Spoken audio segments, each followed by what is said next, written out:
न गुरोरधिकं तत्त्वं न गुरोरधिकं तपः तत्त्वज्ञानात् परं नास्ति तस्मै श्री गुरवे नमः। मन्नाद श्री जगन्नाथः मद्गुरु श्री जगद्गुरुः मदात्मा सर्वभूतात्मा तस्मै श्री गुरवे नमः।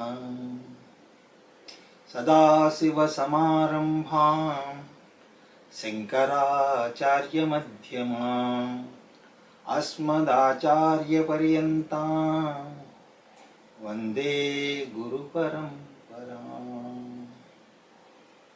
हरिः ओम्।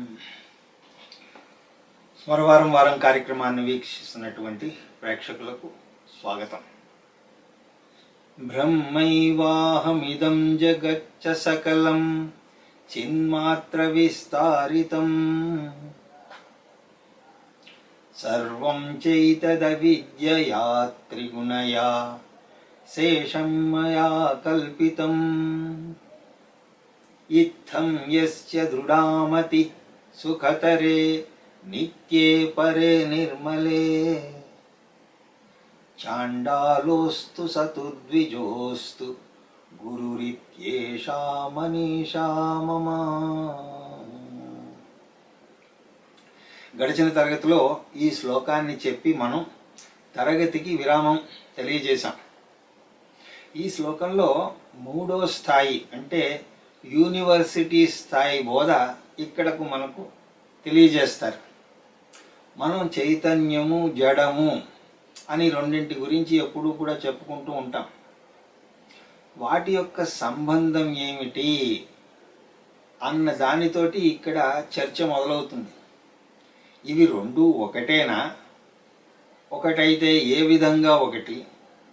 ఈ చిత్ జడములు రెండైతే వాటి మధ్య గల సంబంధం ఏమిటి? ఆ విధమైనటువంటి చర్చ ఇక్కడ మొదలవుతుంది. దీని మీద ఎంత చర్చ ఉన్నాదో చెప్పడం కష్టం. ఒక వాదన ఏమిటి అంటే పదార్థం అంటే సత్యము, జడం అన్నది ఏదైతే ఉందో అదే సత్యం.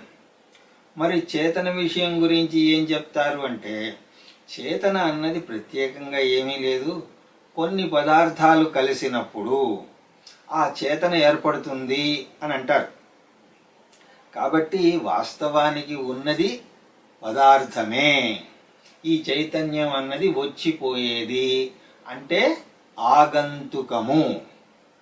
స్వాభావికము పదార్థము, ఆగంతుకు చైతన్యము.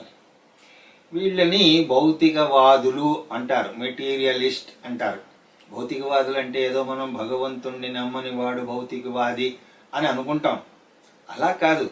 నిజానికి భౌతికవాది ఎవరు అంటే ఎవరైతే పదార్థాన్ని సత్యము అని అంటారో, పదార్థమే సత్యము అని అంటారో వాళ్ళని భౌతికవాదులు. పదార్థమే సర్వోత్తమము, సుప్రీం అన్న వాడికి ఇక పుణ్యపాపాలు ఇలాంటివేవి ఉండవు. వాడికి కర్మ సిద్ధాంతం, ప్రారబ్ధ కర్మ ఇలాంటివేవి చెప్పడానికి లేదు. ఏదో యాదృచ్ఛికంగా పుట్టావు, తర్వాత పోతావు, ఏదో అవుతుంది అని అంటూ ఉంటాడు. దీనికి వాళ్ళు చేసే వాదన గనక మీరు వింటే రేపటి నుంచి మీరు అదే సత్యము అని అనుకుంటారు. అంత గట్టిగా ఉంటుంది వాళ్ళ వాదన. వాడేమంటాడంటే చైతన్యము ఏమిటండి? ఆకు మీద సున్నం, ఒక్క, కాసు రాసి అది నమిలినప్పుడు ఏ రంగులోకి వస్తుంది? ఎరుపు రంగులోకి వస్తుంది. అదేవిధంగా పదార్థాలు వాటి యొక్క గుణాలతో కలిసినప్పుడు ఏదో చైతన్యంలాగా అనిపిస్తుంది. దాన్నే చైతన్యం అని అంటున్నాం. అంటే అంతకన్నా ఏం లేదు. ఇప్పుడు మీరు దాన్ని కాదు అని కూడా అనగలరా? ఆకు, కాసు, సున్నము వేసి నమిలినట్టయితే ఎరుపు రంగు వచ్చింది. ఆకులో ఎరుపు రంగు లేదు, కాసులో మనం చూసేటువంటి ఎరుపు రంగు లేదు. అలాగే సున్నంలో కూడా ఎరుపు రంగు లేదు. ఆ మూడు వేసుకుని నమిలినప్పుడు ఆగంతుకంగా ఆ ఎరుపు రంగు వచ్చిందంతే. ఆ విధంగా పదార్థాలన్నీ ఇవి కలిసినప్పుడు ఈ దేహాలు ఏర్పడతాయి. మానవ దేహం, జంతు దేహం ఇవన్నీ కూడా ఏర్పడుతూ ఉన్నాయి. అది ఏదో చేతన ఉన్నట్టుగా అనిపిస్తుంది, మళ్ళీ పోయినప్పుడు అది పోతుంది. దాని గురించి మీరు పెద్దగా పట్టించుకోవలసిన అవసరం లేదు అని వాళ్ళు అంటారు. పదార్థమే సత్యము, దీనిని భగవంతుడేమీ సృష్టించలేదు అని అంటారు. ఏదో పుట్టారు, అనుభవించండి, పొండి అని వాళ్ళు అంటారు. అయితే వాళ్ళు చెప్పేది కూడా పూర్తిగా తప్పు అని అనడానికి లేదు. ఎందుకంటే వాళ్ళు కూడా ఒక రకంగా అద్వైతులే. తేడా ఏమిటి అంటే వాళ్ళు అంటున్నది ఏమిటి, పదార్థం ఒక్కటే ఉన్నది అని అంటున్నారు. వాళ్ళు ఉన్నది పదార్థం ఒక్కటే అని అంటున్నారు. మనమేమంటున్నాం, ఉన్నది చైతన్యం ఒక్కటే అని అంటున్నాం. అక్కడే తేడా.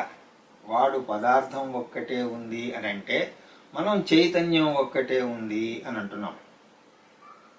మనం వాడి వాదాన్ని ఒప్పుకోము, ఎందుకంటే మన వాదం మనకున్నది. అలా ఒకడంటే రెండో వాడు సాంఖ్యం వాడు వస్తాడు. అంటే వాడు ద్వైతి.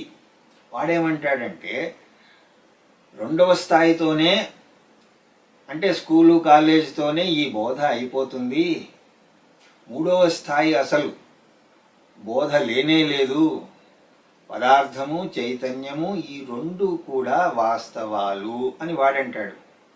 అర్థమవుతోందండి? చేతనము జడము రెండు కూడా ఎప్పుడూ ఉంటాయి.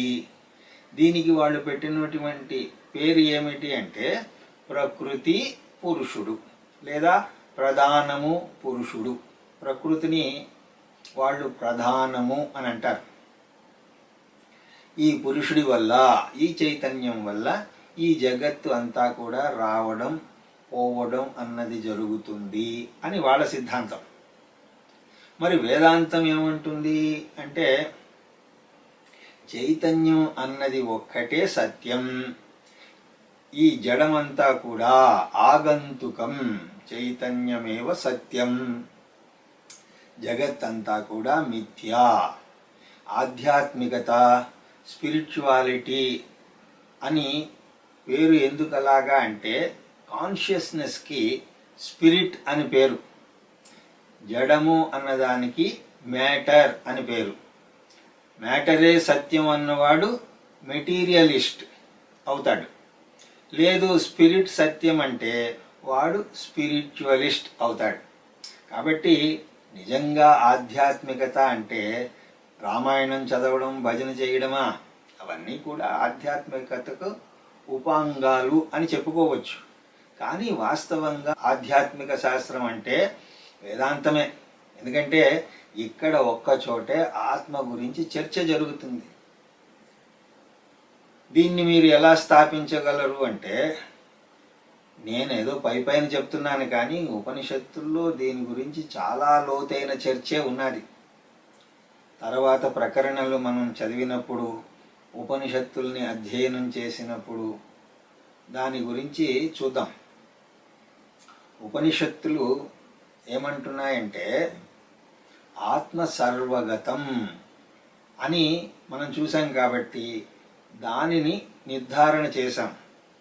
కాబట్టి ఆత్మ అన్నప్పుడు అది ఒక్కటే ఉండాలి, అదే పదార్థం. సర్వగతం అని అనడానికి లేదు. ఆత్మ సర్వగతం అని ఎలా అంటున్నామంటే చిద్రూపంగాను, సద్రూపంగాను, చేతనారూపంలోనూ అది సర్వగతం. ఈ చైతన్య రూపంలో ఉన్నటువంటి ఆత్మ అన్నింటికీ కారణం. కాబట్టి ఈ జ్ఞానానికి కూడా కారణం ఎవరు అంటే చైతన్యం. అది మీరు ఎలా చెప్పగలుగుతున్నారు అంటే తైత్తిరీయోపనిషత్తు ఆ విధంగా తెలియజేస్తుంది. ఆత్మాన ఆకాశః సంభూతః, ఆకాశాద్ వాయుః, వాయోరగ్నిః, అగ్నిరాపః, అద్యః పృథివీ, పృథివ్యాం ఓషధయః, ఓషధిభ్యోన్నం అన్నాత్ పురుష. పురుషుడు చెప్పకుండా ఉంటే సరిపోయింది, వాడు వచ్చిన తర్వాతే అన్ని సమస్యలు వస్తున్నాయి. ఆత్మన ఆకాశ సంభూత, దాని నుంచి ఆకాశం వచ్చింది. ఇదంతా కూడా తత్వబోధలో చాలా లోతుగా అధ్యయనం చేయడం జరిగింది. అంటే ఆ చైతన్యమే ఆకాశంగా ప్రకటింపబడింది. ఎందుకలా అంటే మాయ కారణంగా. బ్రహ్మాశ్రయ సత్వరజస్తమో గుణాత్మిక మాయా అస్తి. బ్రహ్మ ఆశ్రయమైనటువంటి మాయ, త్రిగుణాత్మకమైనటువంటి ఆ మాయ ఒకటి ఉన్నది. దాని కారణంగానే ఇదంతా కూడా ప్రకటింపబడింది. ఎలాగైతే సూర్యరశ్మి స్ఫటికం మీద పడినప్పుడు 7 రంగులుగా విభజింపబడినట్టుగా ఆ బ్రహ్మమే నానా రకములైనటువంటి నానా రూపాత్మకమైనటువంటి ఈ జగత్తుగా ప్రకటింపబడింది. కాబట్టి ఈ భూతములు భౌతికములు రెండు కూడా, అంటే ఎలిమెంట్స్ ఎలిమెంటల్, ఈ రెండు కూడా. భౌతికములు అంటే చర్మ చక్షువులకు గోచరించేటివి వంటివి. ఇక్కడ శాస్త్రం ఏమంటుంది అంటే కారణం కార్యం కంటే వేరుగా ఉండడానికి వీల్లేదు. కార్యకారణ అనన్యవత్. ఎలాగా? ఉదాహరణ ఏమైనా చెప్పగలరా అంటే, ఒక చెక్క కుర్చీని తీసుకోండి. చెక్క కుర్చీ అన్నది కార్యమైతే చెక్క అన్నది కారణం. వాస్తవానికి అక్కడ ఉన్నది చెక్కే. ఆ కుర్చీ యొక్క బరువు 20 కిలోలు అని అన్నాను అనుకోండి, అది వాస్తవానికి చెక్క యొక్క బరువు. మరి కుర్చీ బరువు ఏది అంటే కుర్చీ అనేది లేనే లేదు. అక్కడ ఉన్నది కుర్చీయా చెక్క అంటే చెక్కే. అలాగ ఉన్న జగత్తు అంతా కూడా చైతన్యమే. ఇప్పటిదాకా మీరు దేన్నైతే జడము అని అంటున్నారో అది తాత్కాలికంగా అలా కనిపించినప్పటికీ అది కూడా చైతన్యమే. ఆ చైతన్యమే నానా విధాలుగా కనిపిస్తోంది. కాబట్టి కార్యం అన్నది ఎప్పుడూ కూడా పెద్దగా గణనీయమైనది కాదు, కారణం మాత్రం గణనీయం. ఇప్పుడు బంగారము పదార్థమా, ఉంగరము పదార్థమా? బంగారమే పదార్థం, ఉంగరము పదార్థం కాదు. బంగారం కారణము, ఉంగరము కార్యము. కార్యం గణనీయంగా ఉండదు. ఒకవేళ గణనీయంగా ఉంటే దానికి కూడా బరువు ఉండాలి, దానికి కూడా కొన్ని గుణాలు ఉండాలి. ఉంగరంలో మీరు ఏ గుణాలు వెతికినా సరే ఆ గుణాలన్నీ బంగారానివే కానీ ఉంగరానివి మాత్రం కాదు. మరి ఉంగరం యొక్క గుణాలు ఎక్కడ ఉన్నాయి అంటే అసలు ఉంగరం ఉంటేనే కదా. ఏదో అది నామరూపమే. కాబట్టి కార్యము అన్నది గణనీయమైనది కాదు, కారణమే గణనీయమైనది. అయితే ఇక్కడ చిన్న సమస్య ఉన్నది. శుద్ధ బంగారాన్ని మీరు మెడకు వేసుకోలేరు, ఉంగరంగానే పెట్టుకోగలరు. ఉంగరం గణనీయమైనది కాకపోయినా సరే దానికి కొన్ని ఉపయోగాలు ఉన్నాయి. బంగారం అన్నది పదార్థమే, కానీ దానివల్ల పెద్ద ఉపయోగం లేదు. ఇది ఎంత గొప్ప పాయింటో చూడండి. ఇలాంటివి చదువుతుంటే మన తల తిరిగిపోతూ ఉంటుంది. ఉపనిషత్తుల్లో ఆ విధంగా ఉంటుంది. బ్రహ్మమే పదార్థం, చైతన్యమే పదార్థం, కానీ దానివల్ల పెద్దగా ఉపయోగం లేదు. ఆ విధంగా చూసినప్పుడు బ్రహ్మతోటి మనకి ఏ విధమైనటువంటి ఉపయోగం లేదు. ఎందుకు? అవ్యవహార్యం. ఉపనిషత్తుల్లో దాన్ని ఆ విధంగా చాలా స్పష్టంగా చెప్పారు. సత్యం అవ్యవహార్యం. సత్యంతో వ్యవహరించడం అన్నది కుదరదు. సత్యంతో మీరు ఏ విధమైనటువంటి వ్యవహారాన్ని చెయ్యలేరు.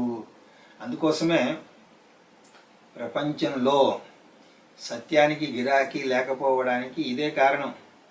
ఇప్పుడు నేను బ్రహ్మ సత్యం జగన్మిథ్య అన్న జ్ఞానాన్ని పొందాను, దానివల్ల ఏమైనా ఉపయోగం ఉన్నదా? ఏమైనా కీర్తి ప్రతిష్టలు వస్తున్నాయా? ఇన్ని తరగతులు వేదాంతాన్ని వింటున్నారు. దీనివల్ల ఏమైనా ప్రయోజనం ఉన్నదా అంటే ఏమీ లేదు. దీనివల్ల ఆనందం ఉన్నదంతే. కానీ ప్రపంచంలో ఉపయోగకరత్వం ఉన్నది, కానీ ఆనందం లేదు. ప్రపంచంలో మీరు ఓటీ చేశారనుకోండి, 100 రూపాయలు 200 రూపాయలు వస్తాయి. కానీ ఇక్కడ ఎన్ని గంటలు విన్నా సరే ఏమీ రాదు. కాబట్టి ఉంగరం మిథ్య, బంగారం సత్యం. ఉంగరాన్ని మీరు తీసుకోవచ్చు, కానీ బంగారాన్ని మాత్రం మీరు వేసుకోలేరు. ఆ విధంగా చూసినప్పుడు సత్యం అవ్యవహార్యం. ఇక్కడే ఉపనిషత్తులు మెలికి పెడతాయి. ఏది ఏది వ్యవహారమో అది అసత్యము అని అంటాయి. ఏ ఏ ఆభరణాలు మీరు వేసుకోగలిగారో అదంతా మిథ్య.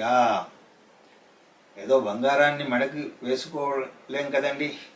అయితే నేను ఏదో ఉదాహరణగా చెప్తున్నాను, కానీ అలాగ చుట్టుకునేవాళ్ళు కూడా ఉన్నారు. కానీ అది అంత బాగోదు. అదే ఉపనిషత్తులు ఇక్కడ చెప్తాయి, నీ మనస్సుకు నువ్వు ఆ విధంగా తరపీదు నియ్యి అని అంటాయి. ఏది ఏది అయితే వ్యవహారంలో నువ్వు చెయ్యగలుగుతున్నావో, వ్యవహారం చెయ్యగలుగుతున్నావో అది మిథ్య అని అంటాయి. అది నువ్వు కాదు, అది అసత్యం. నీ మనస్సు వ్యవహరిస్తోంది, నీ బుద్ధి వ్యవహరిస్తోంది, నీ దేహం కూడా వ్యవహరిస్తోంది, ప్రపంచమంతా కూడా వ్యవహరిస్తోంది. వీటన్నింటికీ సాక్షిగా, అలా సాక్షిగా ఉన్నది అది నువ్వు, అది సత్యం. మిగతాదంతా కూడా మిథ్యే. అదే శైవాహం. ఒక ఉంగరం అనుకుంటోంది నేను ఉంగరాన్ని అని, దానికి బోధ చేస్తున్నాడు. ఓ ఉంగరమా, నువ్వు ఉంగరానివి కాదు, నువ్వు బంగారానివి. అలాగా వీడికి అంటే జీవుడికి చెప్పాలి, సరే నువ్వు జీవుడివి కాదు, అలా వ్యవహరిస్తావు, అలా వ్యవహారంలో ఏమి మార్పు రాదు, అలా వ్యవహారం చేసినా కూడా అలాంటి వ్యవహారంలో ఏం మార్పు రాదు. ఇప్పుడు ఉంగరాన్ని నువ్వు బంగారం అన్నంత మాత్రాన అదేమీ కూడా బంగారం ముద్దగా అవదు. ఇప్పుడు నేను ఉంగరమే లేదు అని అంటున్నాను అనుకోండి, అప్పుడు మీరు మీ చేతికి ఉన్నటువంటి ఉంగరం లేదు కదా సార్, అది నాకు ఇచ్చేయండి అంటే నా చేతికి బాగానే ఉంది ఉండనివ్వండి అని అంటాను. వ్యవహారం వ్యవహారమే, వ్యవహారం కొనసాగుతూనే ఉంటుంది. కానీ నువ్వు ఆ సత్యానివి, దాన్ని నువ్వు నేను అని అనాలి. అనడమే కాదు, తెలుసుకోవాలి. ఇక్కడ ఏమంటున్నారంటే చైతన్యాన్ని నేను అని అనడం కాదు, నేనే సర్వవ్యాపిని, జ్ఞానస్వరూప అహం చైతన్యం. చైతన్యం అని ఎక్కడ వచ్చినా సరే నేను అని వాడాలి. అది అత్యుత్తమమైనటువంటి బోధ, అది నిధిధ్యాసతో తెలుసుకునేటువంటిది. కాబట్టి నేను సత్యం అని మళ్ళీ ఇక్కడ చూడండి. ఈ భౌతిక ప్రపంచం అంతా కూడా, ఈ భౌతిక ప్రపంచంలోని అన్ని ఆభరణాలు ఎందులోంచి వస్తున్నాయి? వ్యవహారంలో ఉన్నటువంటి సకలం ఎందులో నిలుస్తున్నాయి? వ్యవహారయోగ్యమైనటువంటివి అన్నీ మళ్ళీ ఎందులో లీనమవుతున్నాయి? బంగారంలోనే పుట్టి, బంగారంలోనే ఉండి, బంగారంలోనే లయమవుతున్నాయి. ఆ విధంగానే వ్యవహారయోగ్యమైనటువంటి ప్రపంచం ఎందులో పుట్టింది అంటే నాలోనే. బంగారు ఆభరణం అన్నప్పుడు అది చాలా సులభంగా బంగారం అని అనేస్తున్నాం. కానీ ఈ ప్రపంచం ఎక్కడ పుట్టింది అంటే నాలోనే పుట్టింది అని అనడానికి ఎంత కష్టం వస్తుంది చూడండి.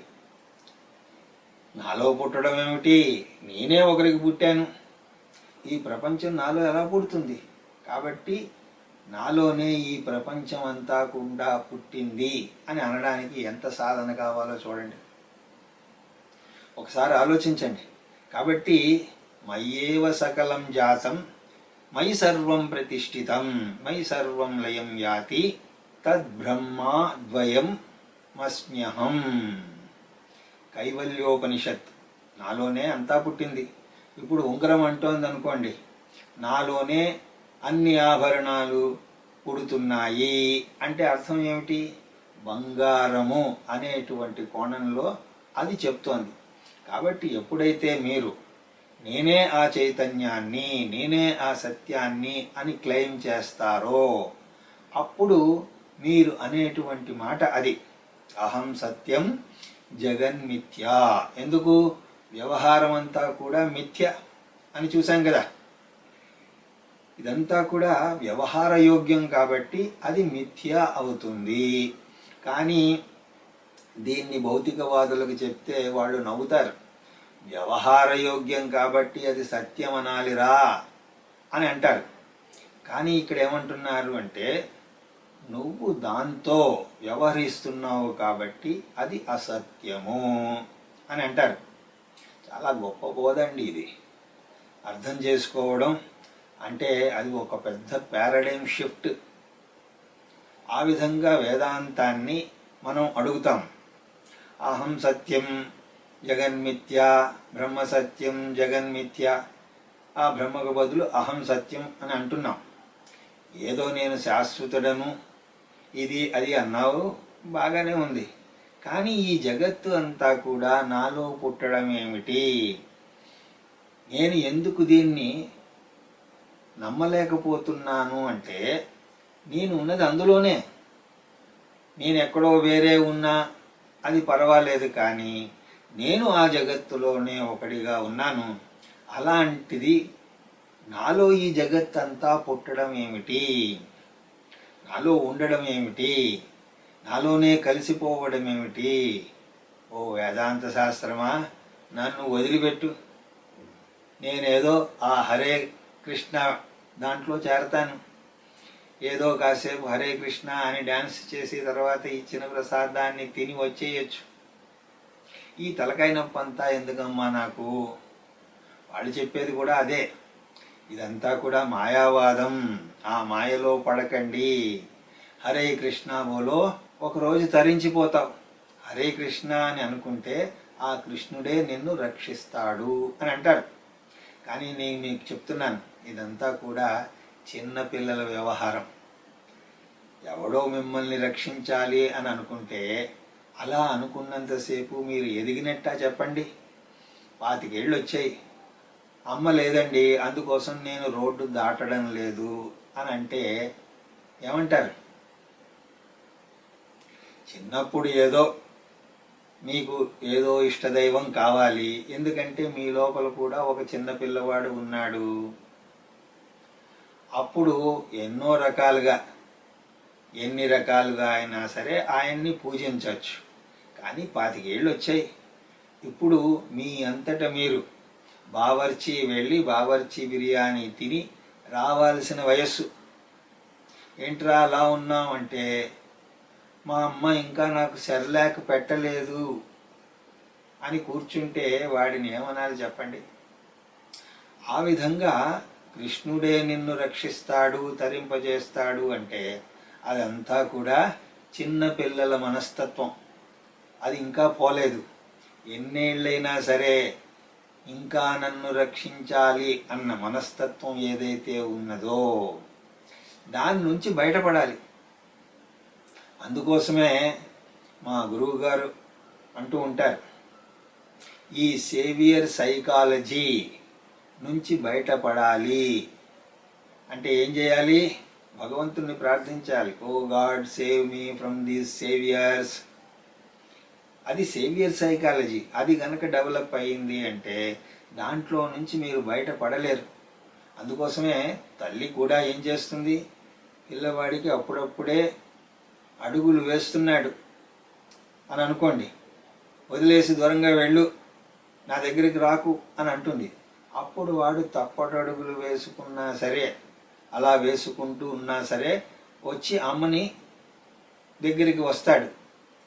ఆ 3 చక్రాల బండి ఏదో ఉంటుంది, దాన్ని పట్టుకుని నడుస్తూ ఉంటే ఎన్నాళ్ళు ఇంకా ఆ విధంగా నడుస్తాడు అని అప్పుడప్పుడు దాన్ని తీసేస్తుంది, నడవమంటుంది. నాకు ఎవరో ఒకరు రక్షణ కావాలి అన్నది పెట్టుకుంటే మీరు ఎదగరు.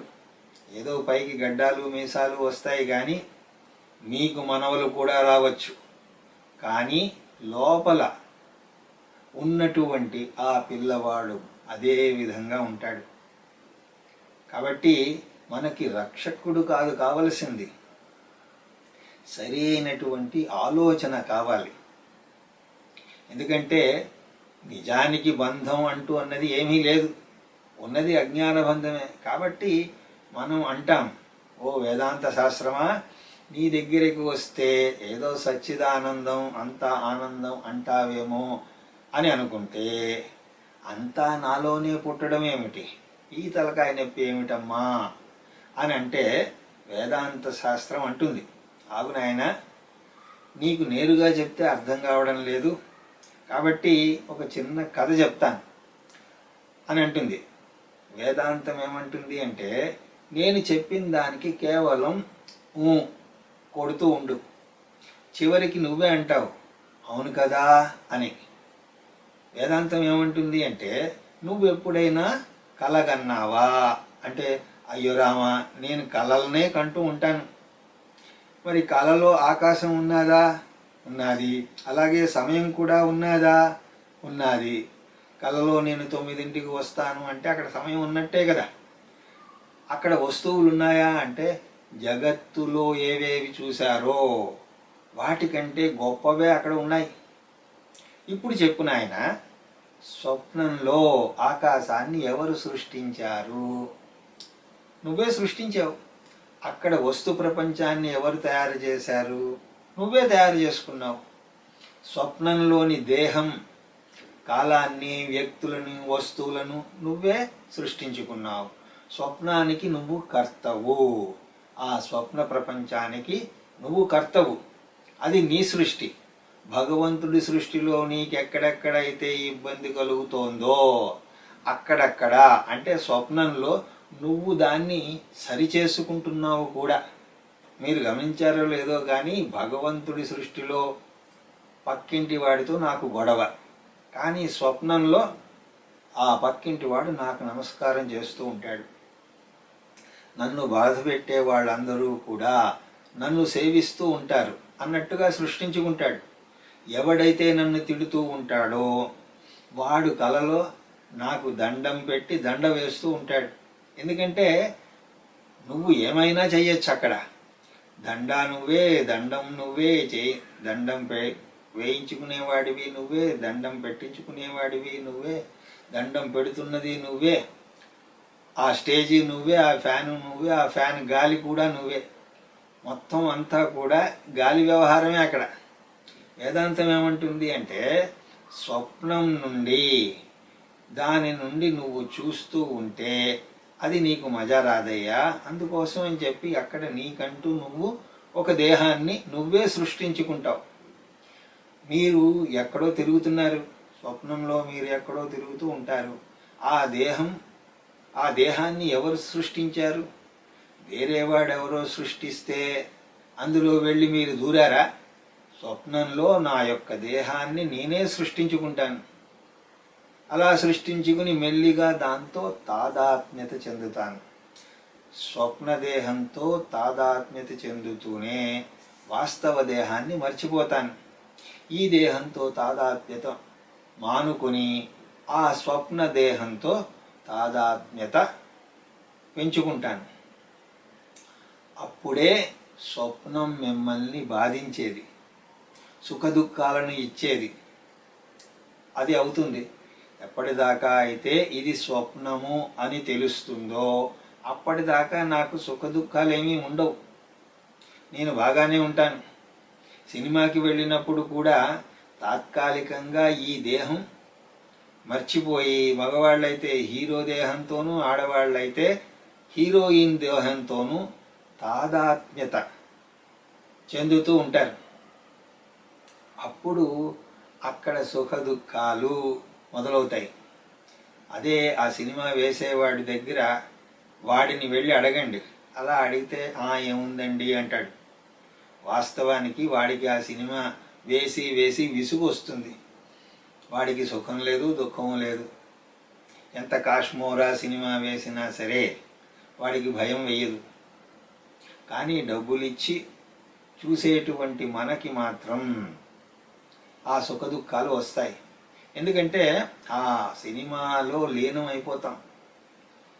స్వప్న సృష్ట్యా అలా సృష్టించి ఊరుకుంటే బాగానే ఉండేది. కానీ మనం ఏం చేస్తాం?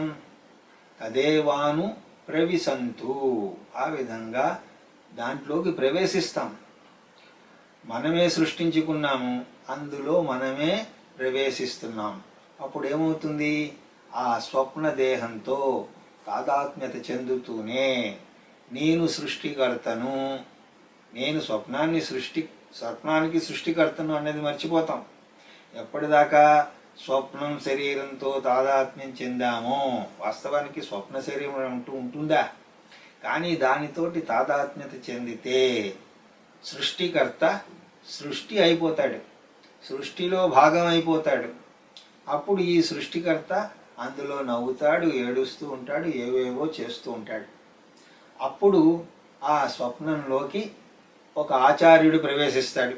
నాయనా, ఈ స్వప్నం నువ్వు కాదు, ఈ స్వప్న దేహం కూడా నువ్వు కాదు, అవి కేవలం నీ యొక్క ఆలోచనలు మాత్రమే, ఇదంతా కూడా నీ సృష్టే, అంతా నీలోంచే పుడుతోంది, నీలోనే కలిసిపోతుంది.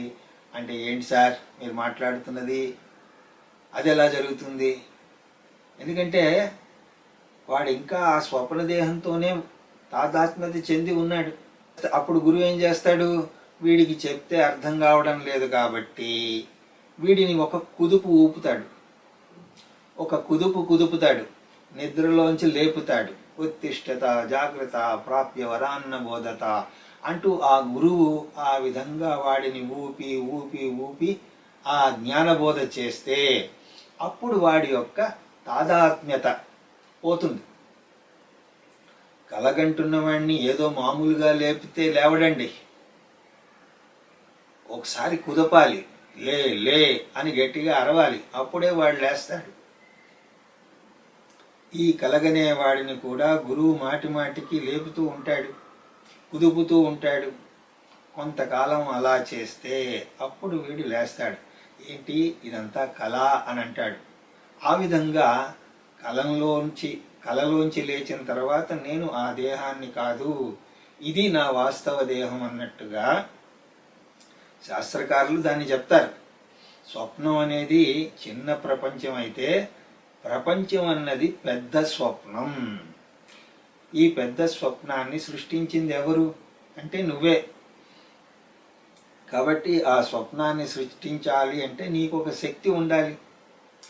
ఆ నిద్రాశక్తితో విక్షేప శక్తి కారణంగా ఆ స్వప్నాన్ని తయారు చేయడం, ఆవరణ శక్తి కారణంగా మిమ్మల్ని మీరు మర్చిపోయేటట్టు చేయడం జరుగుతుంది. స్వప్నం అనే నాటకం ఆ విధంగా నడిచింది. ఆ విధంగానే పరబ్రహ్మమైనటువంటి మీ దగ్గర మాయా అనేటువంటి శక్తి, ఆ మాయాశక్తి యొక్క విక్షేప శక్తి కారణంగా ఈ జగత్తుని సృష్టింపజేసి ఆవరణ శక్తి కారణంగా నీ నిజస్వరూపాన్ని మర్చిపోయేటట్టు చేసి ఈ ప్రపంచంతో వ్యవహరించేటట్టు చేసినా కూడా ఆ వ్యవహరించేది అంతా కూడా అసత్యమే, అదంతా కూడా మిథ్యయే. కానీ నువ్వే సృష్టికర్తవు. కానీ ఇదంతా ఎందుకు జరిగింది అంటే మాయ కారణంగా అది జరిగింది. ఎప్పటిదాకా అయితే నీకు దేహాభిమానం ఉంటుందో అప్పటిదాకా ఇది అసత్యము అని తెలుసుకోలేవు. స్వప్నదేహంతో తాదాత్మ్యత ఉన్నంత వరకు వాస్తవ దేహం గురించి తెలియనట్లుగా దేహేంద్రియ మనోబుద్ధులు నేను అని అనుకున్నంత వరకు వాడికి వాస్తవం తెలిసే అవకాశమే లేదు. అహం బ్రాహ్మణ అని అనుకున్నా అది తెలియదు, అహం చండాల అని అనుకున్నా కూడా అది తెలియదు. కాబట్టి దేహాభిమానాన్ని పోగొట్టుకో. దేహ అభిమానం పోతే అప్పుడు నీకు సత్యం అర్థమవుతుంది. ఇప్పుడు మీకు అర్థమై ఉండాలి. శాస్త్రకారులు మాటి మాటికి దేహాన్ని ఎందుకు నిందిస్తారు అంటే దీనికోసమే. అలాగే వేదాంతంలో దేహాన్ని నిందించినప్పుడు అది దేహాన్ని నిందించడం కోసం కాదు, నీ దేహాభిమానాన్ని పోగొట్టడం కోసం. ఇంతకుముందు మనం నీ నుంచే ఇదంతా సృష్టింపబడింది అంటే మనం ఏమనుకున్నాం? ఈ దేహం నుంచి సృష్టి జరగడం ఏమిటి అని అనుకున్నాం కదా. కానీ ఇప్పుడు ఆ చైతన్యంలోనే అంతా పుడుతోంది. మయ్యేవ సకలం జాతం మయి సర్వం ప్రతిష్ఠితం మయి సర్వం లయం యాతి తద్బ్రహ్మ అద్వయ అస్మ్యహం. అంటే ఇప్పుడు జాగ్రత్తావస్థలో ఉన్నవాడు చెప్తున్నాడు, నా నుండే స్వప్నం పుట్టింది, నాలోనే ఉంటుంది, నాలోనే కలిసిపోతుంది అని అంటున్నాడు. ఆ స్థాయికి నువ్వు రావాలి అంటే దేహ అభిమానం అన్నది పోవాలి. అయితే మీరు నిద్ర లేస్తూనే మీ యొక్క స్వప్న ప్రపంచం పోతుంది, కానీ దేహాభిమానం పోతూనే నేనే క్షేత్రజ్ఞుణ్ణి అని తెలిసినా కూడా ఈ ప్రపంచం ఏమీ పోదు. అదొక్కటే ఇక్కడ తేడా. నీ చేత సృష్టింపబడినటువంటి స్వప్న ప్రపంచం పోతుంది, ఎందుకంటే అది నీ వ్యక్తిగతం కాబట్టి. ఇది సమిష్టి సృష్టి, నువ్వు ఒక్కడు కాదన్నా సరే అన్న మాత్రాన్న ఇది పోదు. సమిష్టి సృష్టి అన్నది అలాగే ఉంటుంది. మరి జీవన్ముక్తుడు ఎలాగా అని అన్నప్పుడు ఇది కళ అని తెలిసి కలగంటున్నవాడు ఉన్నాడనుకోండి, ఎవరైనా అలా ఒకసారి ఊహించుకోండి, ఇది కళ అని కలగనేవాడికి పరిస్థితి ఎలా ఉంటుందో జీవన్ముక్తుడి యొక్క పరిస్థితి కూడా ఆ విధంగానే ఉంటుంది. జీవన్ముక్తుడికి ఏది బాధింపదు. కలలో సింహము బాధించదు, సింహాసనము బాధించదు. వాడికి పెద్ద యోగం వచ్చినా అంటదు, రోగం వచ్చినా అంటదు. మరి ఇదంతా ఎప్పుడు పోతుంది అంటే వీడికి అంటే విదేహముక్తితో పోతుంది. ఇప్పుడు ఆ శ్లోకాన్ని గనక మీరు చూసినట్లయితే బ్రహ్మ ఏవ అహం అస్మి బ్రహ్మైవాహం బ్రహ్మ ఏవ అహం. ఎవడైతే తన నిజస్వరూపాన్ని స్మరిస్తాడో వాడికి జగత్తు లీనమైపోతుంది, లయమైపోతుంది. ఇది రెండవ మహావాక్యం, యజుర్వేదీయ బృహదారణ్యకోపనిషత్తులోంచి స్వీకరింపబడినటువంటి మహావాక్యం బ్రహ్మ ఏవ అహం. మరి ఈ జగత్తు ఏమిటి అంటే చిన్మాత్ర విస్తారితం.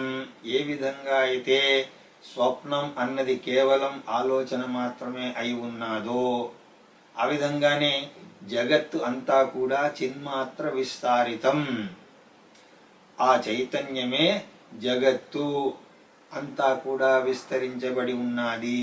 ఎలాగైతే స్వప్నసింహం ఏమిటండి అది కేవలం ఆలోచన మాత్రమే, ఆ విధంగా ఈ జగత్తు అంతా కూడా ఆలోచన మాత్రమే, చేతన మాత్రమే, ఆ విధంగా ఉన్నాయి. ఆ తర్వాత సర్వం ఏతత్ అశేషం మయా కల్పితం. ఏ విధంగా అయితే స్వప్నంలో అకారాది క్షకారాంతం వరకు నా ద్వారానే సృష్టింపబడి ఉన్నాదో అదేవిధంగా అశేష ఏదీ మిగల్చకుండా అంతా కూడా నా ద్వారానే సృష్టింపబడింది. ఇంతకు ముందు చెప్పినటువంటి విధంగా అయితే నిద్ర, ఏ విధంగా అయితే నిద్రాశక్తి వల్ల స్వప్నం ప్రపంచం మీ ద్వారా సృష్టింపబడిందో అదే విధంగా మాయాశక్తి కారణంగా ఇదంతా కూడా ఈ ప్రపంచం అంతా కూడా సృష్టింపబడింది. మాయా కల్పిత దేశకాల కలన వైచిత్ర్య చిత్రీకృతం. అదే ఇక్కడ చెప్తున్నారు, అవిద్యయా అని అన్నారు. మాయకి ఇంకొక పేరు అవిద్య. అవిద్యయా త్రిగుణయా. ఎలాంటిది ఈ మాయ? త్రిగుణాత్మకమైనటువంటి మాయ, 3 గుణాలతో ఉన్నటువంటి మాయ. అది ఏ విధంగా చెప్తున్నారు అంటే తత్వబోధ మళ్ళీ ఒకసారి వినాలి మీరు, మీకు అర్థమవుతుంది. అప్పుడు కార్యంలో ఉన్న గుణాలన్నీ కూడా కారణంలో ఉన్నట్టే. ఇక్కడ నేను కార్యంగా మారాలి అని అన్నప్పుడు ఎవరి వల్ల మారాను అంటే మాయా వల్ల నేను మారాను. కాబట్టి జగత్తులో సత్వగుణం ఉన్నది, రజోగుణం ఉన్నది, తమోగుణం కూడా ఉన్నది. అంటే అది కారణంలో కూడా ఉండాలి. ఇక్కడ కారణం ఎవరు అంటే మాయా, మాయా సహిత బ్రహ్మ అన్నది కారణం. అలాగే స్వప్నానికి మీరు కారణమా అంటే మీరు ప్లస్ నిద్రాశక్తి అది కలిస్తే అది కారణం, అంతేగాని శుద్ధమైన నేను కారణం అని కాదు.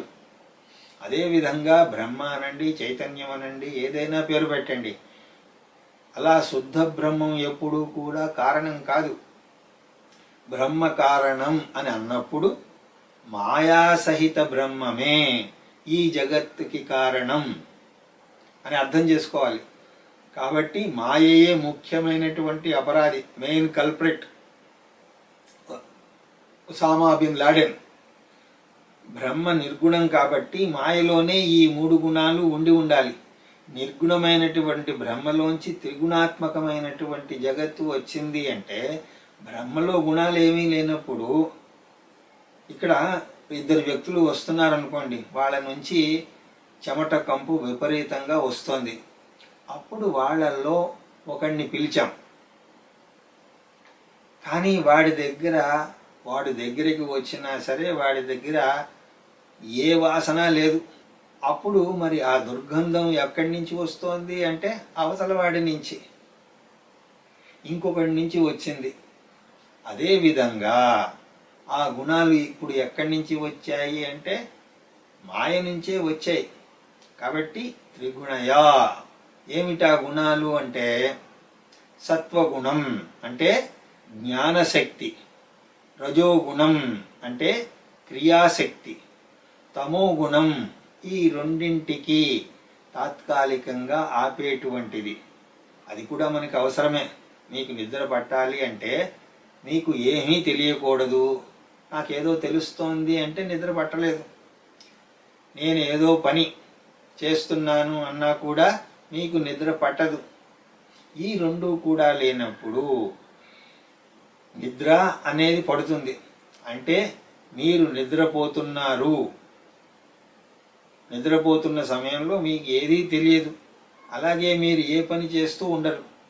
మీరు జీవితంలో దేన్ని చూసినా సరే దాంట్లో తెలుసుకునేటువంటి శక్తి ఉంటుంది, చేసేటువంటి శక్తి ఉంటుంది, అలాగే ఈ రెండింటిని ఆపేటువంటి శక్తి కూడా ఉంటుంది. కాబట్టి ఈ 3 కూడా జగత్తులో ఉన్నాయి. కాబట్టి వాస్తవానికి అవి మాయలో ఉన్నాయి. కాబట్టి ఈ జగత్తులో ప్రస్ఫుటంగా అవి కనిపిస్తున్నాయి. కాబట్టి ఆ శుద్ధ బ్రహ్మాన్ని అడగండి, ఏమండి ఈ జగత్తంతా మీరే సృష్టించారా అంటే అది మాయ వల్ల జరుగుతోంది, నేను నిత్యము అని అంటాడు. అర్థమవుతోందండి? ఇది అంత తొందరగా వంట పట్టదు. బాగా శ్రవణం చేస్తూ ఉంటేనే కానీ ఇది లోపలికి ప్రవేశించదు.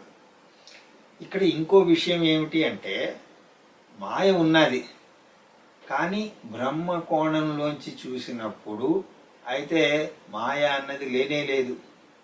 జాగ్రత్త అవస్థలోంచి చూస్తే అసలు స్వప్నం లేనే లేదు. దానికి కారణం ఏం వెతుకుతాం చెప్పండి? బ్రహ్మ కోణంలోంచి చూస్తే అసలు ఏమీ లేదు. కానీ నానా రకాలుగా ఇంత జగత్తు కనిపిస్తోంది అంటే అది కల్పితం, కల్పితమైనది. అజ్ఞానం అయోమయాన్ని ఎలా సృష్టించగలదు? సృష్టించగలదు. ఎవరికి? అజ్ఞానికి సృష్టించగలదు. కల్పితమైనటువంటి మేఘము సూర్యుణ్ణి ఆవరించినట్లుగా. ఒక అజ్ఞాని అంటున్నాడు, అయ్యో మేఘం సూర్యుణ్ణి కప్పేసింది, అలా సూర్యుణ్ణి కప్పేసింది అని నీకు తెలిసింది అంటేనే కూడా అది సూర్యుడి వల్లనే.